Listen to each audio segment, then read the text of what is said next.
Hi, Joey. How are you? Hello, how's it going? Everything is fine. It's a pleasure to see you and to have this conversation with you. Where are you right Hey, now? it's a pleasure to see you as well. So I'm Joey. Where are you right now? I'm in Australia in Lake Macquarie in my home. Oh, it's. I think that you are right now there in the fall, going into the winter. No, Yeah, that's correct. Yep, yeah, it's very chilly. It's about 8:20 in the morning and it's very cold. but I also understand that you right now are going out of all this COVID stuff because you have good restrictions and the people had a good behavior, not last other parts in the world. So how was it the lockdown for you? It was, yeah, honestly, here in Australia we've been very lucky. So yeah, we haven't really experienced too many of the like negative impacts really. So you could have almost got away with, not knowing it was around, yeah, we feel very, very blessed over here. I did have to do a 2-week lockdown last year because I was at like one of the exposure sites. But yeah, other than that, it's been pretty good. Well, it is a very short time to be in a lockdown, 2 weeks. For other parts of the world, like Mexico, there are people that had been in lockdown for a year. Yeah. Yeah, I mean we are having a resurgence of it at the moment in Melbourne, but I'm where we live is nowhere near Melbourne, so we're still unaffected by that. So yeah. Well, let's talk about, let's go to business. Let's talk about the vacations. For the people that doesn't know anything about you, tell us about how your band was created and what's the influence to do this kind of music. Yeah, so vacations, for I guess for the uninitiated, vacations started about 5 years ago, just with the frontman Campbell Burns, and he basically started the project as like a recording project, just by himself, and then gradually, sort of over the years, brought more people into the project, including myself. Yeah, and basically for those 5 years, we've put out 2 EPs and 2 albums. So the EPs being Vibes and Days, which often get put together as a collection as one album, but they were separately 2 EPs. And then an album called Changes, and then more recently an album called Forever in Bloom. So that one was our first attempt at doing like a studio album, whereas all the rest of the stuff has been like home recorded just by ourselves, mainly by Campbell Burns and by the guitarist Nate Delasotti. So that's really the main gist of it. And over those years, we've done a fair little chunk of touring, over in Europe, and we've been to the US a couple of times. And yeah, that's really most of the story. So. Mhm. Let's talk about the qualities that you see in the vacations to join the group, because as you were telling me, you wasn't in the beginnings of the band. Yeah, that's true. So, yeah, so basically, I joined the band a little after I sort of found out the band existed in my local town, and they'd been playing only a couple of gigs, and yeah, I just knew that they didn't have a drummer, so and I played the drums, and I was in a few different local bands. So I just sort of got on to Campbell and let him know that I was pretty keen to play for him, and yeah, and then we sort of went from there. So, and it's all been great since. What do you think that it's the most attractive thing of the band to new listeners? If I listen to the vacations, I would say this quality doesn't has any other band in Australia or in the world.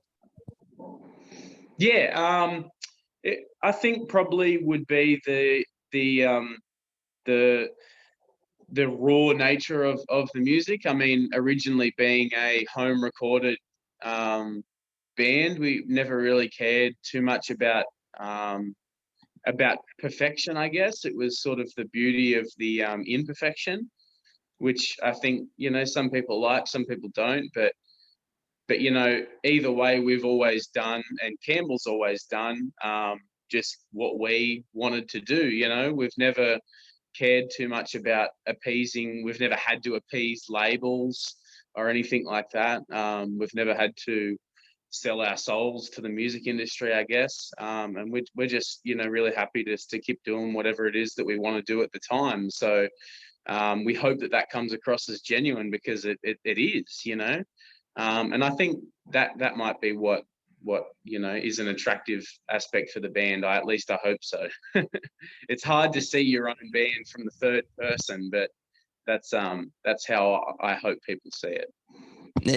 I would think that also it's hard to preserve the authentic thing of the bands when you have success. How to get along with these kind of things as a band and as a member of a huge band. Beg your pardon, sorry, you cut out a little bit there. How do you manage to be successful and to preserve your authenticity? Yeah, well, I mean, really, there's not a whole lot to it. We've just, you know, you just have to always remember your like values and what you really care about. And there's also a bit of luck in there as well, you know. We've always just taken things carefully and thought things through a lot. You know, we haven't thrown ourselves into any silly sort of, you know, really ridiculous deals or anything. And yeah. And I mean, when you say, you know, like I think you just said like huge band or something, you know, I mean that's lovely for you to say that, but it, you know, even that you know, it's not really the reality, I guess, in a lot of ways, because I mean, thanks to the coronavirus and everything, we've never experienced that. I guess, you know, we haven't been able to tour for a few years, and you know, much of the notoriety has arisen online, you know. So we just keep plodding away in our real lives, and you know, within the band, doing what we do, recording and releasing music, and then a lot of the other stuff happens online, which is sort of out of our reach. You know, it's out of our control and out of our reach. So we just keep doing what we do, and if it works, it works. You know.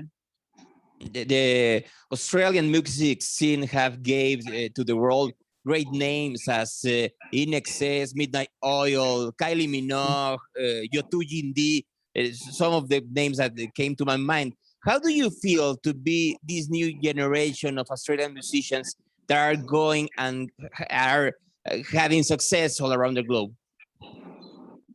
It feels incredible. Yeah, it feels great. We're very blessed if that's how people see us and that's the names people put us with. I know for a fact we all love Kylie Minogue, so that's great.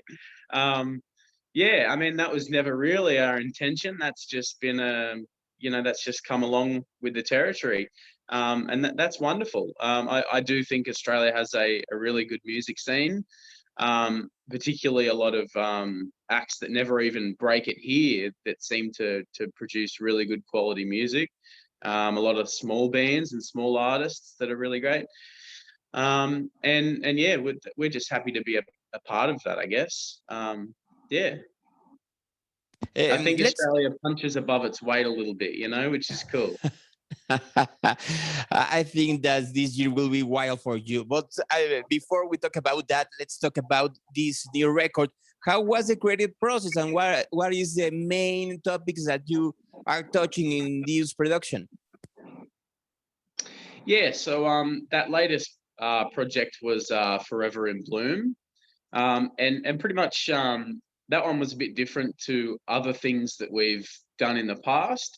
Mainly because we chose to take it to a large recording studio and just see what we could do, sort of throwing everything at the wall, like, you know, rather than stripping things back or recording things really quickly. We just decided to try something totally different and just like really knuckle down on those like studio sounds and trying to create big sounds and epic sounds.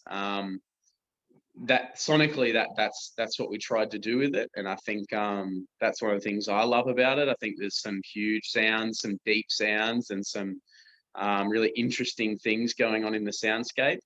And then in terms of the meaning behind it, I mean, there was a lot of themes of friendship throughout the album, and a lot of memories of like us touring together around the world that came up in that album. And it was really the album that summed up what our lives had become in becoming a bit of an international touring band. So that was what we wanted to put across in an album, paired with the intense sort of bit of a new direction of like intricate, detailed sounds. And that's what it ended up as. I went a bit in a crazy direction, and that's what we always try and do, is just feel whatever feels right at the time is whatever we do. So it felt right at the time, and yeah. It is easy to get along, to preserve a huge relationship, friendship with your partners as you are touring, and you can get some quarrels between the shows and in the stage. And let's say it, the fame is treasonous. So how do you feel about the friendship going along in this touring band that you are part of? Yeah, I mean, we've never had any problems getting along. Yeah, I've seen some bands that seem to have drama and seem to have fights and problems within the band and that sort of thing. But I don't know, we've been lucky. I mean, I touch wood, like, fingers crossed, but we've never really had any major problems with one another. We get along really, really well. I think it's important when you're one of the things that I think we do pretty well is that I think it's important when you play in a band or when you're a touring musician, it's important to take it seriously to a certain extent as the job that it is, or as the, like to see it for what it is, and, and try and take it really seriously. We still have loads of fun with it, but it's important when you're doing things like international touring, just to like, see it as an adult and really, and try and, treat each other with respect and treat it as the job that it is. So luckily we all managed to do that a little bit, and we look after each other, and yeah, and it's all fun and it's all smiles on the road, except for when things go wrong. Let's talk about touring, because the world is open again, and I think that the festivals and the venues are going and are willing to be a part of this new movement. How do you feel about touring, and what's your main plans to start traveling around the world again? Yeah, we're incredibly excited to get on the road again. Yeah, it's been so long since we've toured now, so that's the primary focus at the moment, really.